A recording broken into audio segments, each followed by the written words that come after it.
السلام علیکم ناظرین۔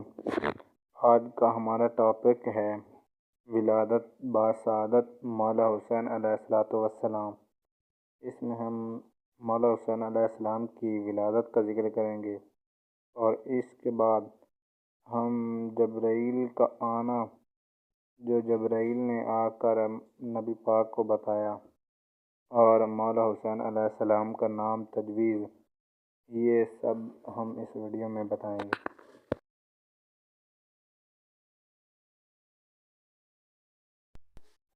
3 شعبان 4 ہجری کی صبح تھی جب امام حسین علیہ السلام گلشن پنج تن کے پھول بن کر صدیقہ طاہرہ جناب فاطمہ الزہرا سلام اللہ علیہا کا بطن سے مدینہ منورہ میں پیدا ہوئے اور دنیا کو اپنے وجود پر نور سے منور کیا۔ امیر کائنات امیر المومنین مولا علی علیہ السلام کا گھر خوشیوں اور شکر و حمد کی صداؤں سے بھر گیا۔ جب ولادت کی خبر سنی تو آن حضرت دولت سرا میں تشریف لائے۔ اپنی محبت اور الفت کے غیر متحمل جذبات کو ایک دم کے لیے بھی نہ روک سکے۔ گھر آتے ہی اپنے پارہ جگر کو طلب فرمایا اور آغوش میں لے کر دیر تک اس معصوم بچے کو اپنی زبان چوساتے رہے۔ اس کے بعد دائیں کان میں اذان اور بائیں کان میں اقامت پڑی۔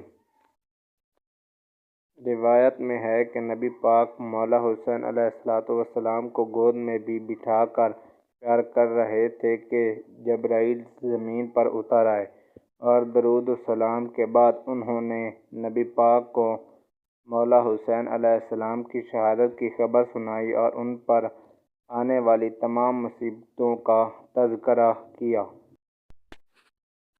تو حضرت زہرا سخت گریہ کرتے ہوئے پوچھا، بابا جان، یہ مصیبت کب نازل ہوگی؟ آن حضرت نے فرمایا، یہ مصیبت اس وقت نازل ہوگی جب میں، تم اور علی علیہ السلام اس دنیا میں نہ ہوں گے۔ جب یہ سنا تو ان کے رونے میں اور اضافہ ہوا اور کہا، اے بابا جان، میرے بیٹے حسین علیہ السلام کی مظلومیت پر کون گریہ کرے گا؟ ان کے لیے کون عزاداری کرے گا؟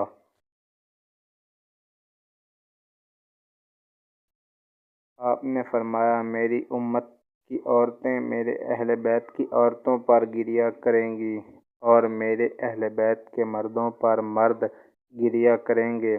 وہ ہر سال عزاداری منائیں گے۔ یہ سلسلہ نسل در نسل چلتا قیامت تک رہے گا۔ تم میری امت کی عورتوں اور میں اپنی امت کے مردوں کی شفاعت کروں گا۔ جب کوئی میرے بیٹے حسین پر گریہ کرے گا، میں اس کے ہاتھ کو پکڑ کر بیشت میں داخل کروں گا۔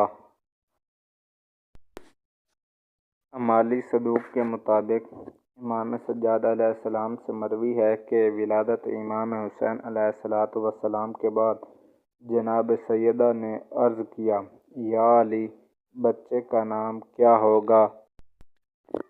تو مولا علی علیہ السلام نے فرمایا کہ جس ہستی نے حسن کا نام رکھا، وہی اس بچے کا نام بھی رکھے گا۔ میں اپنے آقا سے کیسے سبقت کر سکتا ہوں؟ آن حضرت تشریف لائے تو بی بی نے کہا، بابا جان، آپ نے حسن کا نام رکھا تھا، اور اب اس بچے کا بھی نام تجویز کیجیے۔ نبی پاک نے فرمایا کہ نہ میں نے حسن کا نام رکھا تھا اور نہ میں اس مولود بچے کا نام رکھوں گا۔ حسن کا نام بھی اللہ نے رکھا تھا، اور اب پھر اس بچے کا نام بھی اللہ ہی رکھے گا۔ میں کیسے اللہ سے سبقت کر سکتا ہوں؟ میں انتظار کر رہا ہوں، جیسے ہی جبرائیل آئے گا میں تجھے بتا دوں گا۔ آپ صلی اللہ علیہ وآلہ وسلم اسی انتظار میں ہی تھے کہ جبرائیل نے آ کر اللہ کی طرف سے درود و سلام کے بعد عرض کی۔ ارشاد قدرت کے مطابق علی علیہ السلام کو آپ سے وہی نسبت ہے جیسے ہارون کو موسیٰ سے تھی، لہٰذا اس طرح بڑے بیٹے کا نام فرزند ہارون کے نام پر ہے۔ اب پھر اسی طرح چھوٹے بیٹے کا نام ہارون کے دوسرے بیٹے کے نام پر شبیہ رکھو، جس کا عربی میں ترجمہ حسین ہے۔